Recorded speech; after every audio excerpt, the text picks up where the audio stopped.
All right. If you're getting smashed every single roll and feel like you're getting stuck on the bottom, you're probably making one of these key mistakes. The good news, once you fix them, your defense will improve instantly. Let's break it down.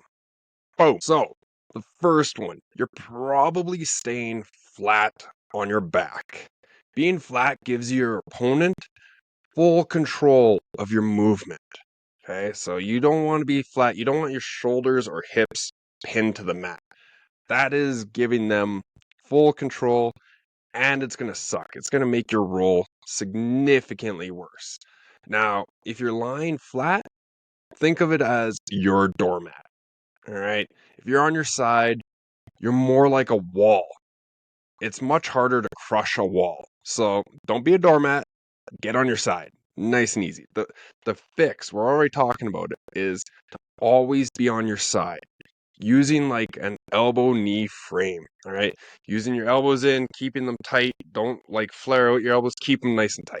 All right. Now, that is going to be the biggest thing to help out when you're on the bottom to not get squished. All right. Now let's talk about using the frames effectively. Frames create space. Space allows you to move. Without them, you're stuck.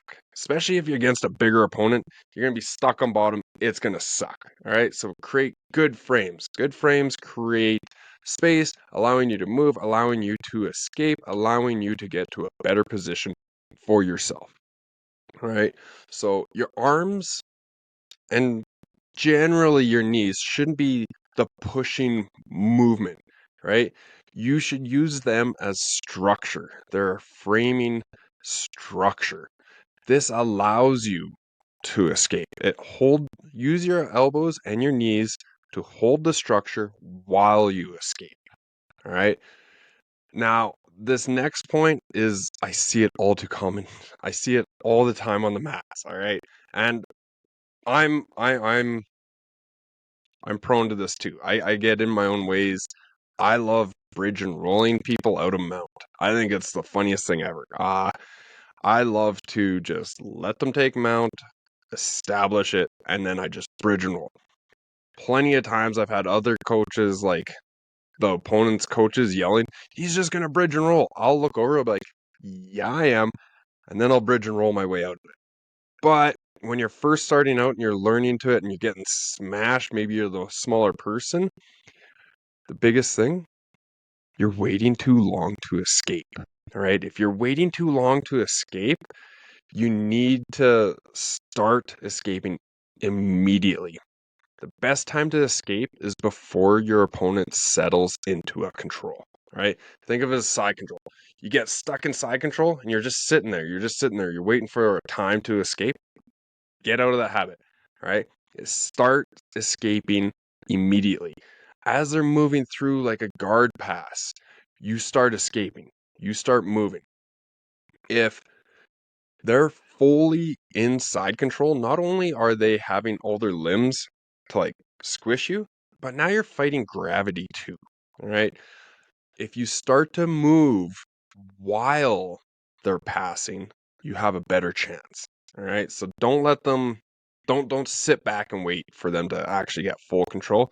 Start escaping as they're moving through. All right. You can drill these. These are ones that you can drill with a partner in live sparring, whatever you want to do, whether it's like static sparring, live sparring, a little bit of resistance, more resistance. You want to drill your escapes. You hear it from all the top coaches.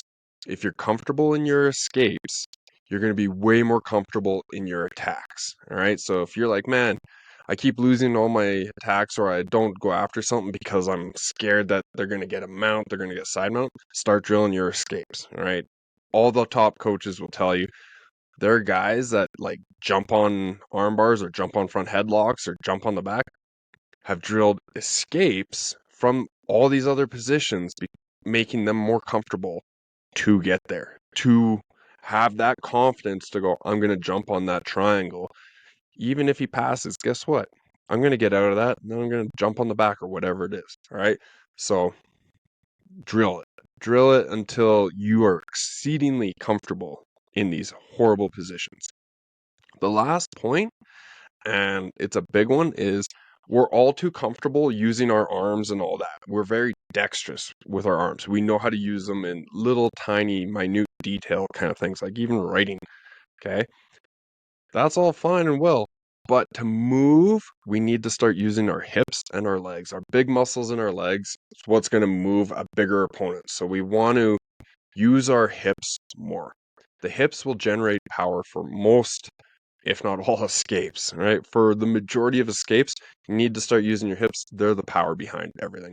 Without them, you're just using your upper body. Upper body tires out really quick. So make sure that you're using your hips. They should be doing like 80% of the work in any escape, right? So make sure that you're trying to fix these points. If you fix these mistakes, you'll stop getting crushed easily. Let me know in the comments, which of these do you struggle with most? And if this helped, hit the like and subscribe for more jiu-jitsu videos. Catch you on the flip side.